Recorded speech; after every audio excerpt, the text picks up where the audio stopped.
Gambar satelit menunjukkan kondisi Gaza Utara sebelum dan setelah peperangan pecah antara Hamas, Israel.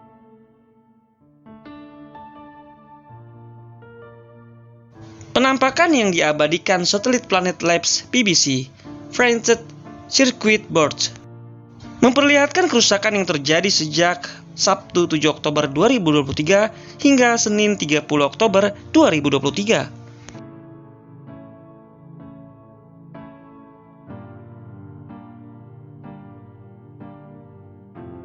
Serangan terbaru Israel pada Selasa 31 Oktober 2023 menewaskan 50 orang di kamp pengungsian di Jabalia.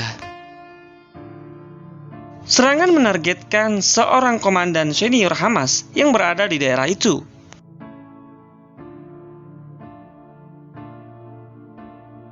Hingga saat ini, jumlah korban tewas akibat serangan bertubi-tubi Israel telah mencapai 8.525 orang, termasuk 3.542 anak-anak.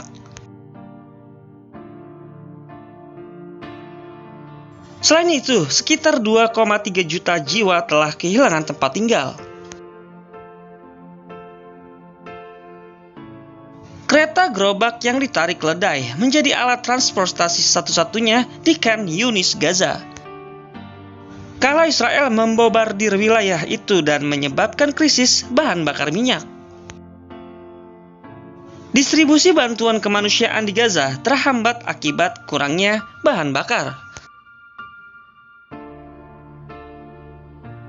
هي هو التاكسي الوحيد اللي لقيتها الكارة إن بالنسبة لقطاع غزة، وأنا جوزي مريض كانسر وجيت على ناصر عشان أكتب له روشتة وراح على المشروع أجيب له العلاج تبعه. أكتر من هيك إحنا هي اللي عايشينه في غزة، إحنا بنتمنى إنها تطلع لنا الدول ترحم أهل غزة من اللي إحنا بنعاني فيه، لا غاز لا مية لا كهرب ولا حاجة إلنا، فيش ولا إشي. Menurut Israel, pasokan BBM berpotensi dapat digunakan oleh Hamas untuk berperang. Pasokan bantuan ke Gaza terhenti sejak Israel mulai membombardir Gaza.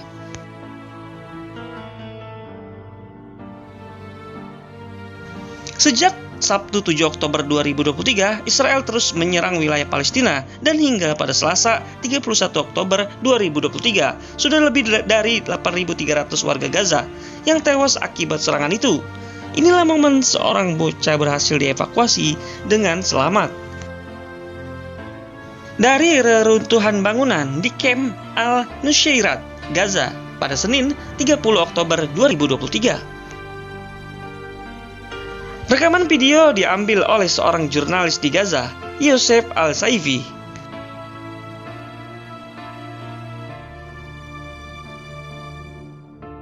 Perang antara kelompok Hamas, Palestina, dan Israel belum ada tanda-tanda mereda hingga sekarang.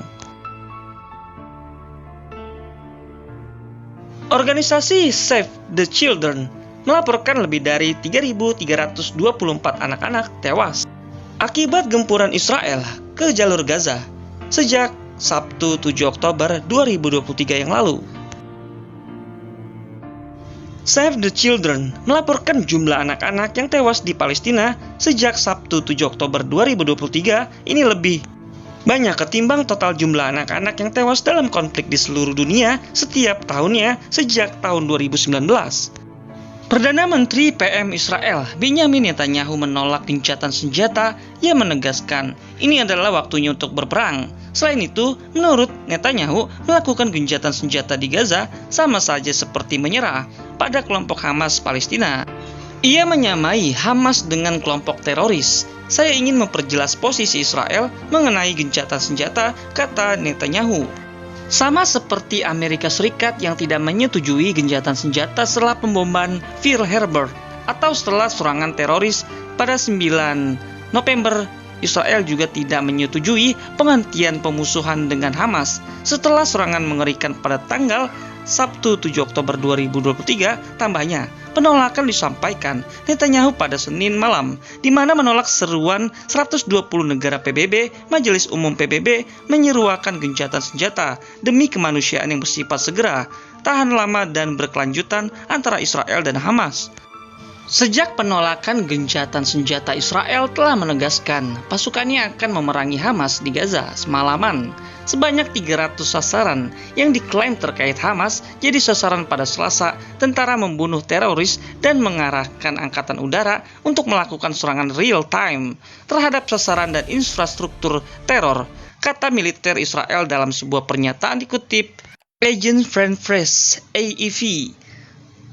Beberapa pertempuran terjadi di mana pasukan terkena tembakan rudal anti-tank dan senapan mesin, ujarnya.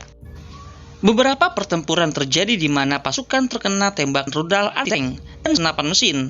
Sinyal bahwa Israel tak akan mengundurkan serangan tanpa batas waktu hingga Hamas hancur juga telah diungkapkan langsung Netanyahu tak lama setelah memulai operasi militer ke Gaza.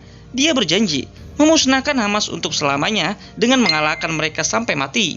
Israel telah melakukan operasi darat besar-besaran keempat di wilayah utara Palestina pada Selasa. Israel menyebut roket juga masih diluncurkan dan mengenai terowongan bawah tanah milik organisasi Hamas. Sementara itu dikutip dari CNN International, jet tempur dan helikopter terdengar terbang di sekitar wilayah Gaza pada Selasa pagi. Ini menyusul pertempuran sengit pada malam sebelumnya. IDF memombardir daerah kantong tersebut, tembakan artileri, mortir, dan serangan udara. Video yang dirilis oleh Israel Defense Force pada Selasa pagi juga menunjukkan tentara Israel di darat di Gaza maju dengan berjalan kaki dan menggunakan tank melalui daerah pedesaan.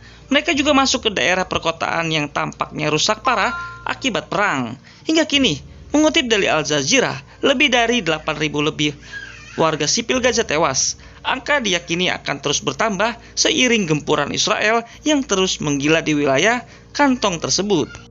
Sebelum lanjut artikel ulasan rangkuman Wikipedia Channel, jangan lupa subscribe, like, komen, dan follow.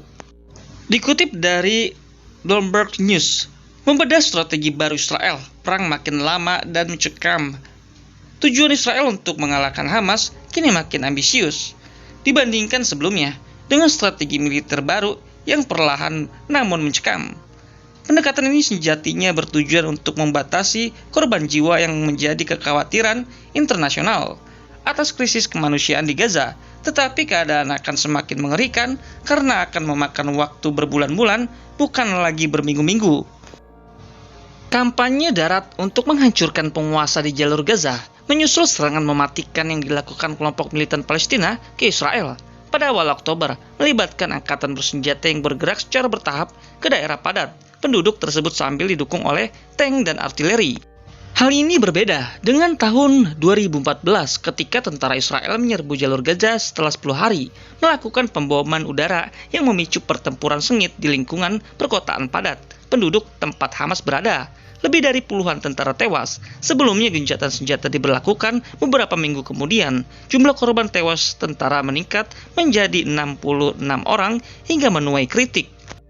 Taktik lambat ini mungkin akan membatasi kerugian militer Israel dan potensi kematian warga sipil. Namun, berisiko memperpanjang perang. Ada juga pergeseran fokus dari negosiasi mengenai sandera, di mana sekitar 240 orang disandra oleh Hamas yang ditetapkan sebagai kelompok teroris oleh Amerika Serikat dan Uni Eropa. Pada Selasa, Israel mengatakan bahwa tak ada kesepakatan untuk membebaskan lebih banyak tawanan melalui mediasi Qatar. Sistem bawah tanah untuk melakukan serangan balik di darat maupun di laut. Menurut Manuel Trestenberg, Direktur Eksekutif Institute for National Security Studies yang berbasis di Tel Aviv, Israel perlu mengurangi serangannya setelah beberapa minggu dan kemudian mengandalkan misi yang lebih bertarget untuk jangka waktu yang lebih lama lantaran tekanan dari komunitas internasional dan dalam negeri. Kami tidak pernah memikirkan kependudukan. Baiklah, untuk sahabat Wikipedia Channel, terima kasih telah menyaksikan ulasan artikel dan rangkuman Wikipedia Channel tentang Israel versus Hamas semakin memanas. Jika menurut sahabat Wikipedia Channel penting dan peduli ulasan dan artikel rangkuman ini, jangan lupa subscribe, like, komen, dan follow. Sampai berjumpa kembali di daftar Wikipedia Channel selanjutnya. Sampai jumpa.